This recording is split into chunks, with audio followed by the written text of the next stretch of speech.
Well, good morning, Westminster Chapel. Preaching again from Bournemouth to you, sending you our love, and can't wait to be back with the church in London. And we're continuing in our series in Ephesians today.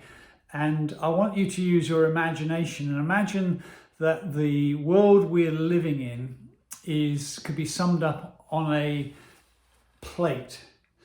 And on that plate, you'd want to draw or to write your hopes, your dreams for yourself, for your life, for your children's life, and maybe for the 7.5 billion people who live on the planet. What would you be painting or writing and drawing in terms of your hopes and your ambitions? These pictures represent a whole ton of stuff. We would want vaccination for the whole world, wouldn't we, from this COVID crisis. We'd want freedom of people movement, freedom of religion, freedom for people to live their lives in the way they want. We'd want to see an end to knife crime, end to rampant nationalism, people trafficking. We'd want to think about food and want all the world to be fed and be able to have a wonderful meal every day of their lives. We would want climate change, to see a change in that, and the endangered species. We'd want to make sure everybody had money to be able to buy the essentials of life. We'd want to make sure that everybody was being properly cared for.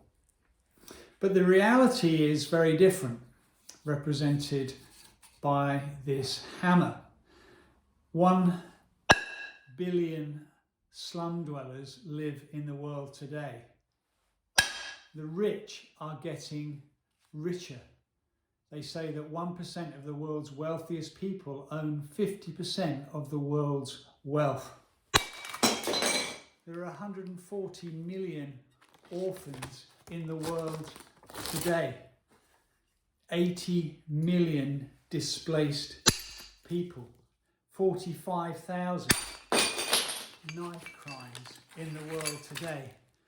George Floyd, Black Lives Matter in our day, Brexit, the breaking up, our nation split down the middle, COVID, how the nation split over COVID, to vaccinate, to not vaccinate, to stay in or not to stay in. Our world, like this plate, is in tatters.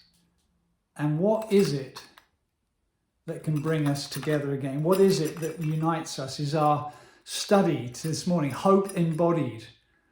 Hope, I'm calling it, in a new humanity called the church. Humpty Dumpty sat on a wall. Humpty Dumpty had a great fall. All the king's horses and all the king's men couldn't put Humpty together again. Brexit Britain sat on a wall.